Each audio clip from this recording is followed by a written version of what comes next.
こんにちは、オートウエストエンドです。今回はスペアタイヤの空気圧をチェックしまして、あとトランクにどんなものを積んでいるのかというのを少しだけ紹介したいと思います。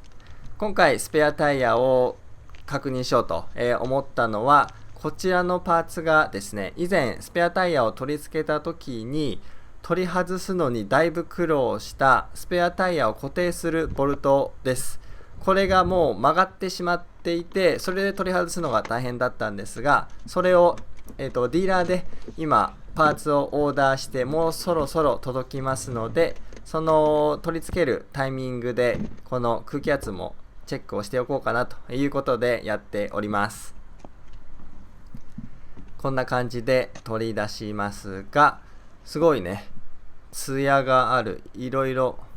保護剤とか塗られているんでしょうか。テカテカでございます。こう見ていきますと、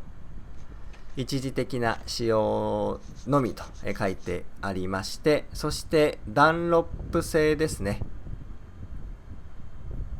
で、それ以外の注意事項も見ていきますと、このホイールのリムのところにね、80キロ以上は出さないでくださいと書いてあります。そして空気圧に関しては60psi とありますので、ちゃんと 60psi 入っているかどうかを確かめていきたいと思います。ちなみにキロパスカルで言いますと420ということになります。いざという時にね、せっかくスペアタイヤにしても空気が入っていないと使い物にならないので、これは定期的にねチェックしていかなければいけないんですが、僕も1年くらい前初めてボルトが刺さってパンクをしてしまった時にこれに変えたんですが、結局空気が入っていなくてガソリンスタンドまで恐る恐る運転していたのを覚えています。ということで、この空気入れを常備しておけばそのタイミングで入れることもできるんですが、定期的にね入れておいた方が安心なので今回チェックをしています。そして今この空気圧中を見てみますと 40psi を超えたぐらい42、3とかしか入っていなかったので、やっぱり抜けていました。ということで空気を入れていきますが、こちらは電源供給をするバッテリーで、これは以前紹介したジャンプスターターをするためのものなんですが、シガーライターとか USB とかそういったものにも電源供給をするポートがついているので、今回はこれを利用します。ちなみにこの空気入れはシガーライターから電源を供給するものなので、シガーライターを介してこのジャンプスターターの方から電源を取って空気入れを作動させています。ということで 60psi まで8倍速ぐらいで今再生をしています。60psi というと普通の車の空気圧がだいたい32とかそのくらいなので、倍近い結構高圧な状態で入っているということになりますね。なので空気抜けやすかったのかもしれません。一回空気入れを外しまして、もう一回つないで60を指しているかどうか2度確認をして、それで空気入れは完了になります。こんな感じでメンテナンスを定期的にしていくわけですが、こちら左側の後輪ですね。以前このタイヤにボルトが刺さってしまいまして、そしてそれを抜いてタイヤパンクの修理キットを使って栓をしました。プラグをしたんですが、その動画を上げてからどのくらいでしょうか、2週間ぐらいになるんですかね。また空気圧を確認してみましたら 39psi というのがこの後輪の一応適正な空気圧ということなので、その値今も指していましたので、一応今のところ無事そのプラグをする作業成功だったのかなと思います。めちゃくちゃ硬くて大変だったんですが、なんとか一応治っているようで安心しました。そしてちなみにこのタイヤはランフラットタイヤという真ん中ゴムのタイヤの内部に硬いゴムのなんて言うんでしょうね、芯が入っていまして、パンクをしてもある程度距離が走れるような構造になっています。ここよく見ると RFT ランフラットタイヤの頭文字ですが、ありの表記があります。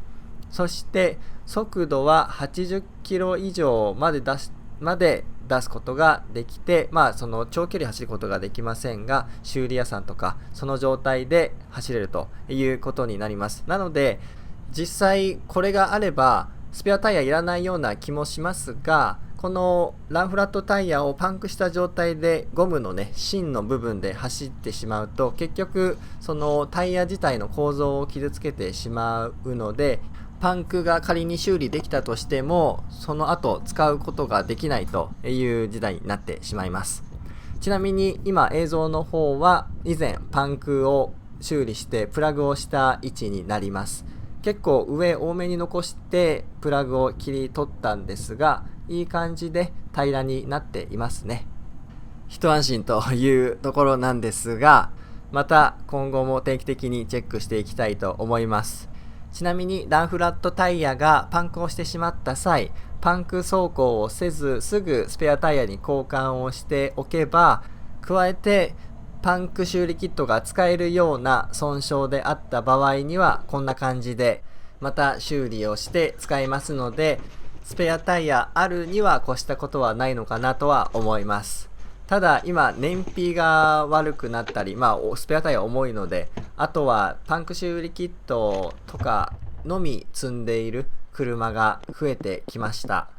スペアタイヤ、便利なんですけどもね、もう昔のことになりそうなそんな気配がしております。はい。そしてこのスペアタイヤの真ん中のこの車体の底に穴が見えます。ここに先ほど冒頭の方で紹介しましたスペアタイヤを固定するボルトが来ます。新しいパーツが届き次第それもインストールしていきたいと思いますので、そちらの動画もお楽しみに。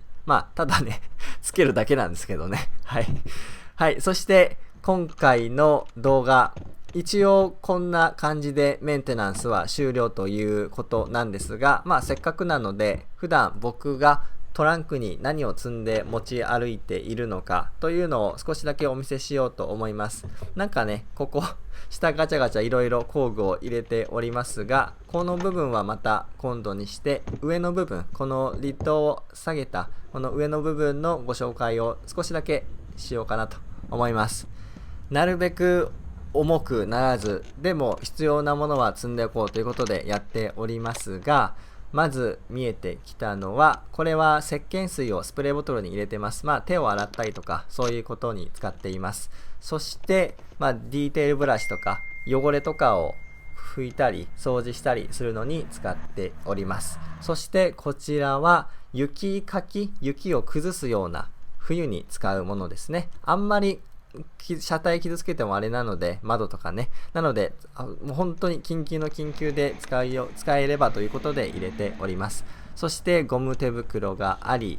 水のボトルがありという感じです。そしてこちらは以前紹介しましたが、救急セットですね。こちらのファーストエイドに使えるバンドエイドとかそういったものが入っているものと、あと LED ライトとかガムテープとか、これはブリヂストンの緊急セット、コストコで購入したんですが、いろいろ入っております。そして左側の方は、これもこのブリヂストンのパッケージについていました先ほど紹介した空気入れですね。それを入れております。ちなみに今取り出そうとしているこちらの先ほど使用したバッテリー、ジャンプスターターのものは、これは別で買ったんですが、こちらに一緒に入れて保管をしています。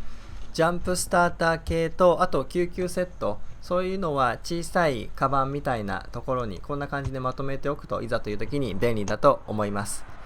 ちなみにこのリッドのハンドルがね壊れているので、これも修理しないとなというところです。先ほど段ボールが見えましたが、何かと使う段ボールは下に一応忍ばせておいて、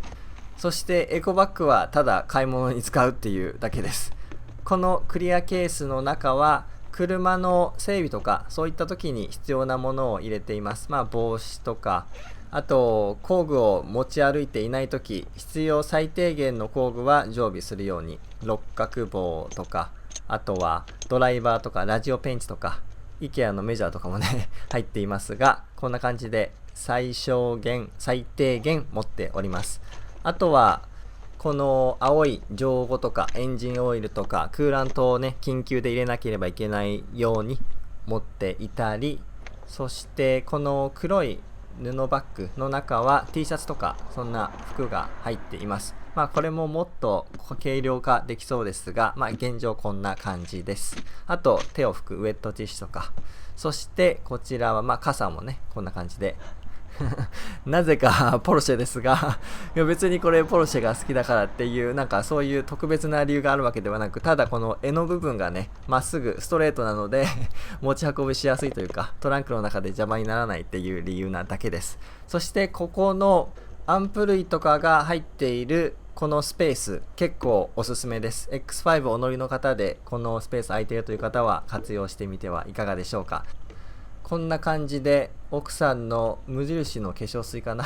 その空きボトルに50/50で脱イオン水で割ったクーラントを入れていたり、あと実験中のオイル添加剤とか、あとさらに水のボトルとかを入れています。ここ電気系統なのであんまりこういう液体を入れるのはおすすめしませんが、現状僕はキャップをギュッと締めてこんな感じでここに保管をしています。先ほどから水のボトルがやたら出てきますが、結構ね水使えるんですよね。別に飲料水で持っているのは1本とかだけなんですが、それ以外は全部出先でボディにね鳥の糞がついたものを洗い流したりとか、手を整備した後に洗ったりとか、あとはウォッシャー液に使えたりもしますので、何かと便利なので僕は 4,5 本常に入れている感じです。というところで今回の動画ここあたりにしておきたいと思います。今回の動画参考になったという方はいいねボタンを、そしてこういったメンテナンスの動画をまた見たいという方はぜひ登録ボタンをお願いいたします。今回も最後までご覧いただきましてありがとうございました。またお会いしましょう。